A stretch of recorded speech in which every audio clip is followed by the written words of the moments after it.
नाज़रीन, जयपुर से इस वक्त एक बड़ी खबर सामने आ रही है। बीएसपी लीडरों के कांग्रेस में इंजमाम का मामला, हाईकोर्ट ने अर्जी को किया खारिज। स्पीकर मामले की करे समाअत। अहम खबर इस वक्त जयपुर से जुड़ी हुई। बीएसपी लीडरों के कांग्रेस में इंजमाम का मामला, आपको बता दें हाईकोर्ट ने अर्जी को खारिज कर दिया है। स्पीकर ही मामले की समाअत करें।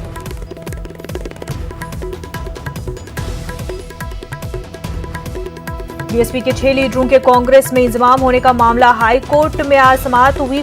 हाईकोर्ट ने अर्जी को खारिज कर दिया है। स्पीकर ही मामले की समाअत करें।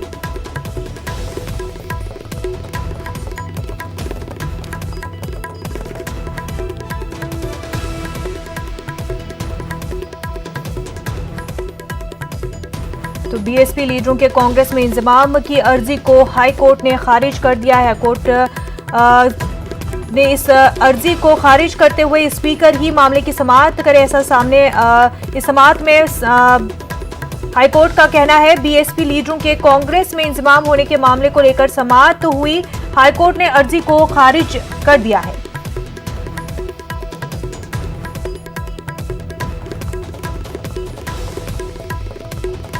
नाज़रीन, आपको बता दें बीएसपी के 6 लीडर कांग्रेस में जम हुए और इसी को लेकर के हाईकोर्ट में पिटीशन दायर की गई। हाईकोर्ट ने इस अर्जी को खारिज कर दिया है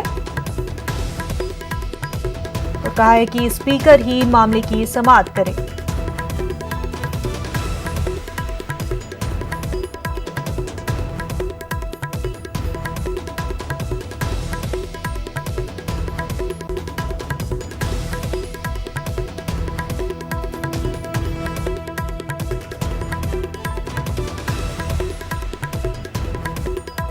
हमारे नुमाइंदे अरबाज इस वक्त हमारे साथ जुड़ चुके हैं। अरबाज, हाईकोर्ट ने अर्जी को खारिज कर दिया है।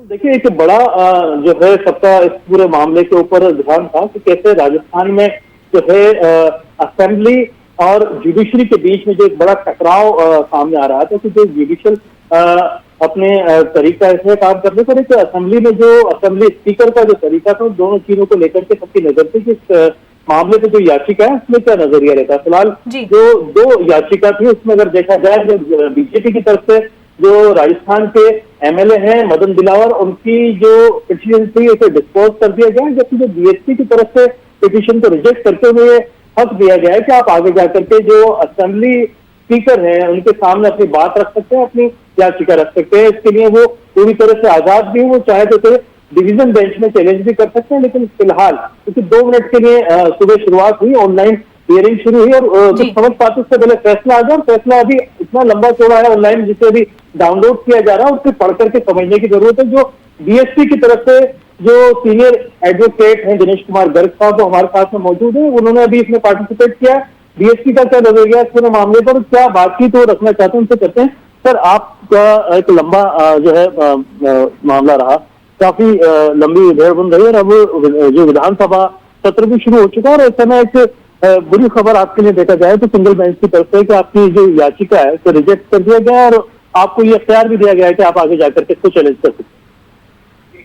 आज बीसी से वर्चुअल हियरिंग की, क्योंकि फिजिकल हियरिंग हाईकोर्ट में कोरोना वायरस की इंस्पेक्शन की हुई है, तो उसमें कनेक्ट हुए थे वर्चुअली और कुछ मिनट बाद ही डिस्कनेक्ट हो गई। तो उससे पता तो नहीं चल पाया एग्जीक्यूटिव कोर्ट ने क्या फैसला सुनाया है, लेकिन जैसा कि सुनने में आया है कि दिलावर साहब की जो याचिका थी उसको निर्धारित किया गया है ये कहते हुए कि उनकी जो 22 जुलाई 2020 का जो आदेश था, अध्यक्ष महोदय ने उनकी एप्लीकेशन जो सेक्शन 6 पर लगाई थी to declare the disqualified the 6 MLA, उसको टेक्निकल ग्राउंड में रिजेक्ट किया था। तो टेक्निकल ग्राउंड पर रिजेक्ट किया था, उस ऑर्डर को सेटिस्फाई करते हुए रिमांड वापस किया गया केस को to decide it on merit पर वापस डिसाइड करने के लिए बिल्कुल अरबाज, तो हाईकोर्ट ने अर्जी को खारिज कर दिया है और आगे भी इस मामले को लेकर चैलेंज कर सकते हैं, लेकिन फिलहाल इस अर्जी को हाईकोर्ट ने खारिज कर दिया। अरबाज, आपका बेहद शुक्रिया, साथ ही साथ आपके साथ जुड़े